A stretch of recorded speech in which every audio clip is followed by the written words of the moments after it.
High guys, this is Varsha and welcome back to my YouTube channel. So आज आपण बनवणार आहोत गाजरचा हलवा. सो इथे मी फ्रेश गाजर जे आहे हे किसून घेत आहे. अशा पद्धतीने सुंदर असा गाजरचा किस हा रेडी आहे आपला.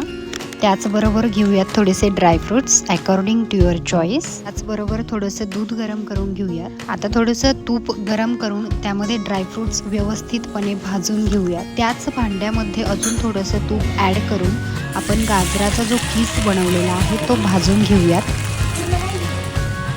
तर ही जी रेसिपी आहे ही अगदी झटपट होणारी रेसिपी आहे. तर तुम्ही सुद्धा ही रेसिपी एकदा ट्राय करून बघा, तुम्हाला नक्की आवडेल.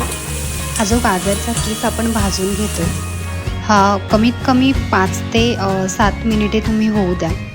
तर अशा पद्धतीने हा जो किस आहे हा रेडी झाल्यानंतर तुम्ही यामध्ये जे दूध गरम करून ठेवलेलं होतं ते तुम्ही यामध्ये ॲड करू शकता.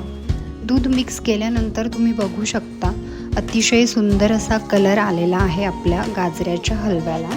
त्यानंतर एक 5 मिनिटे मंद आचेवर होऊ द्या आणि 5 मिनिटांनंतर तुम्ही असं चेक करू शकता रेडी आहे की नाही. तर येस, रेडी आहे. त्यानंतर तुम्हाला यामध्ये चवीनुसार साखर तुम्हाला मिक्स करायची आहे. जर गोड आवडत असेल तर थोडीशी जास्त टाका. 2 ते 3 इलायची त्यामध्ये मिक्स करा. तुम्हाला इलायचीचा फ्लेवर आवडत नसेल तर तुम्ही स्किप करू शकता आणि आवडत असेल तर तुम्ही अजून 1 ते 2 त्यामध्ये ॲड करू शकता. त्यानंतर अशा पद्धतीने मिक्स करून घ्या व्यवस्थितपणे आणि तुम्ही बघू शकता अतिशय सुंदर असा आपला गाजरचा हलवा जो आहे हा रेडी झालेला आहे. त्याचबरोबर तुम्ही कलर बघू शकता, खूप सुंदर असा कलर आलेला आहे. त्यानंतर जे ड्रायफ्रूट्स आपण भाजून ठेवलेले होते ते लास्ट मोमेंटला तुम्ही मिक्स करू शकता. अशा पद्धतीने अगोदर जर मिक्स केले तर ते मऊदार होऊन जातात. त्यामुळे ही टिप लक्षात ठेवा, लास्टलाच ड्रायफ्रूट्स मिक्स करायचे आहेत. आणि तुम्ही बघू शकता खूप सुंदर असा कलर आलेला आहे आणि चव तर उत्तम आलेली आहे. आता हे मी घेऊन चालली आहे माझ्या काकडीसाठी.